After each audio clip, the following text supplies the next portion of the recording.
You can pay full price and still lose the first 2 hours of your cruise in a terminal line, your knees just can't win, or you're stuck with an 8 p.m. dinner. That clashes perfectly with your medication. It's exhausting, and it's completely avoidable. Most of this, it's literally one sentence. You're not complaining, you're just saying it the way the staff understands. I'll give you the exact line to use. Today, I'm giving you 8 ask-to-get perks to skip the lines, upgrade your experience, and find your quiet space away from the crowds. Stay for number 8, because it's where the calm people hide. Not the pool deck, the quiet talks and workshops, where you actually meet your kind of crowd. Perk number 1, it's not about a wheelchair. It's about protecting your energy for the destination instead of wasting it on a concrete floor. It's called Priority Embarkation Assistance. I've heard this a lot, 2 hours just to park, then another long wait to check in. By the time I reach my cabin, I'm already wiped. I'm not trying to race anyone, I just want to start the cruise feeling okay. Before you go, run a quick stoplight test in your head.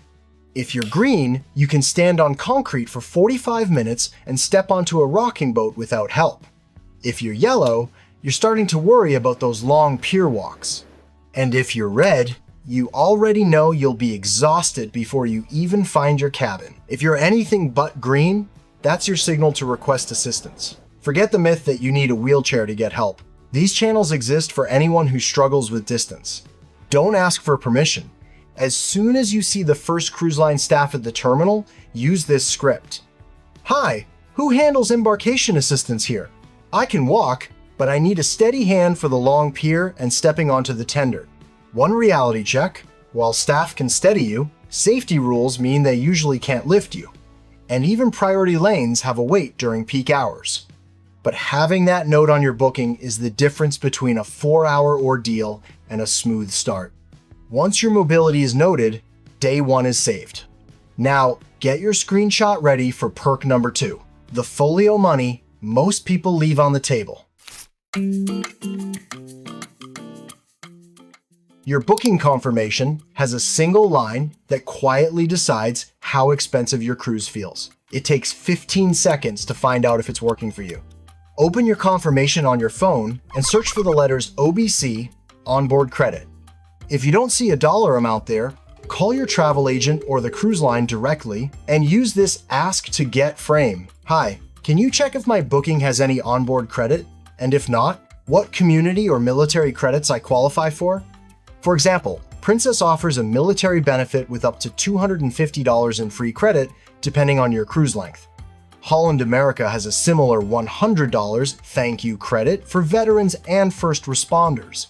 What many people miss is that while promo credits might show up automatically, these specific thank you benefits often require you to verify or claim them yourself. Many lines use portals like SheerID or ID.me, and you often have to lock this in about 7 to 14 days before you sail, though this varies by line. Once you're sailing, the front desk often can't add these credits, so ideally it's on your confirmation before you leave home. Take a screenshot of your OBC balance now. Milestone number 1, locked.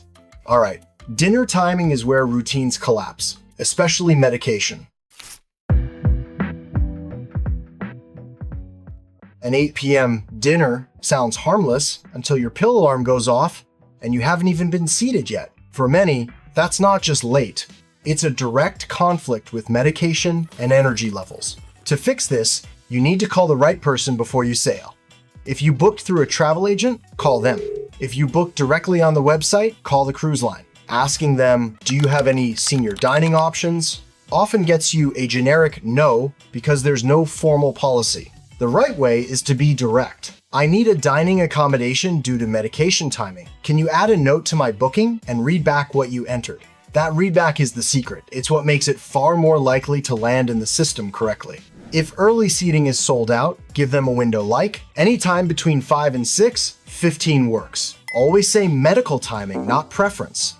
If the phone call doesn't work, don't worry. Visit the maitre d' at the entrance of the main dining room as soon as you board on day 1. As one viewer put it, 8:45 makes for a very late dinner. Honestly, an 8 p.m. dinner is basically brunch for my vitamins. You're tired, your energy drops fast, and the buffet suddenly feels like a mosh pit. Most people pay the delivery fee just for peace. But the win here isn't free food. It's a predictable meal exactly when you need it. When the buffet feels like too much, you have two ways to pivot. First, call guest services from your cabin and ask them, is there a delivery fee for room service if I'm on a set medication schedule? Or can I pre-order a continental breakfast for free? Many lines offer a basic breakfast at no charge, but you have to ask to be sure. If room service isn't an option, ask the staff at the buffet entrance for an escape route. Just say, is there a quieter lounge or cafe open right now where I can eat on time without the crowds? Every ship has secondary spots, like a solarium bistro or a small cafe, that are much calmer than the main buffet chaos. These two questions get you a real answer fast, so you don't waste your energy just trying to find a table. And that brings us to the next pressure point, disembarkation, when it feels like everyone's waiting on you. Port day pressure isn't just about the bus schedule, it's the meeting point sprint on the pier where everyone moves at once. It's the fastest way to lose your group in the first 3 minutes.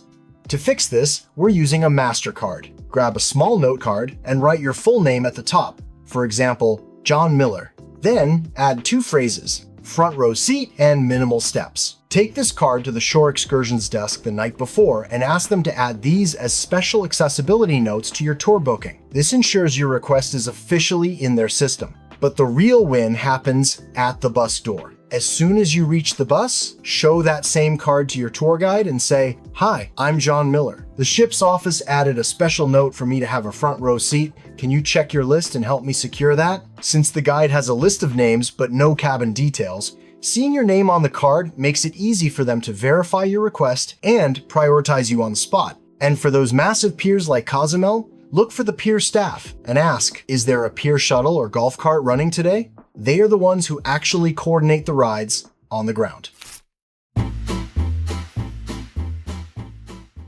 No one wants their vacation to turn into a story about a slip in the bathroom.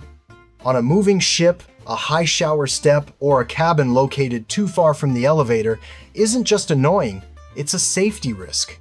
Before you sail, jot down your risks and your safer setup, like needing a walk-in shower or a room closer to the lifts. Then, wait for a quiet window on day 1, like mid-afternoon when the lines are short, and head to guest services. When you reach the desk, use this specific phrase. I'm looking for a safer setup for mobility. Nothing fancy. If there's a comparable room with easier access, I'd really appreciate the help. Framing it this way moves the conversation from a luxury request to a risk management one.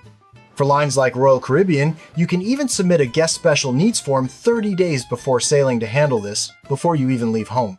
When the cabin is safe, your body finally rests, and you'll have the energy to spot the best deal for your next cruise. Onboard offers rarely trick you with words, it's the fine print that matters. When you see that shiny future cruise desk, you need to shine a flashlight on the details to find the actual deal. Before you sign anything, there are 3 simple things you need to ask the consultant. First, check if you can mix deals. Can I use this deposit along with my senior discount? This is huge, because sometimes a new deal quietly blocks the senior rate you already earned. Next, ask about the age requirement.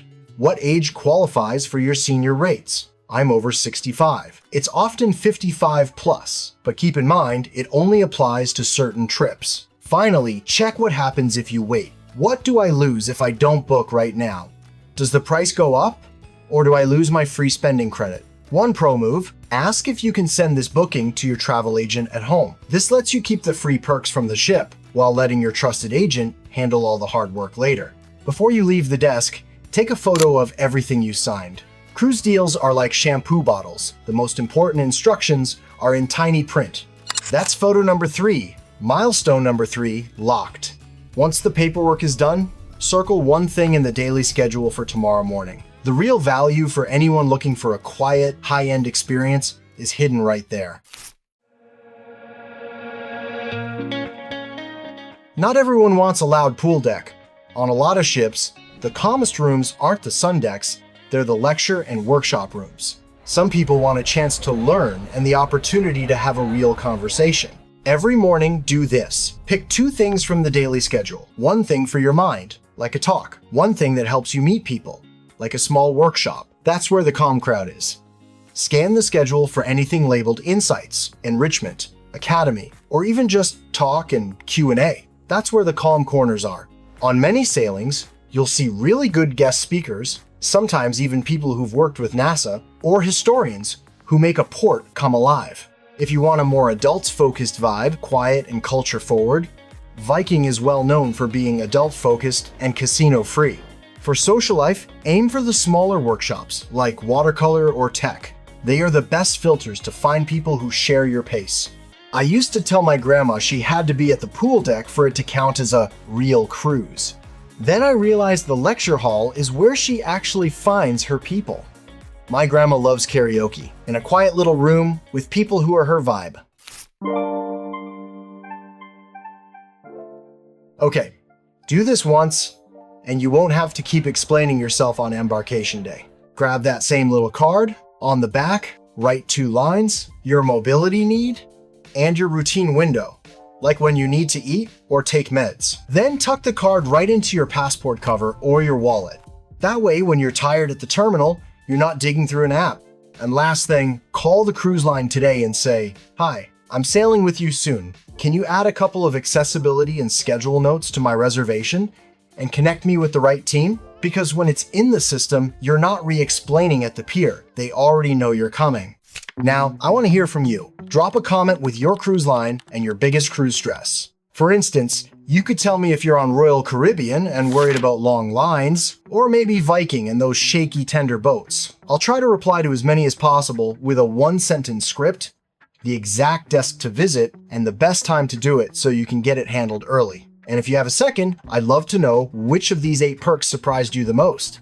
If this series helped you, follow or subscribe for more ways to sail smarter.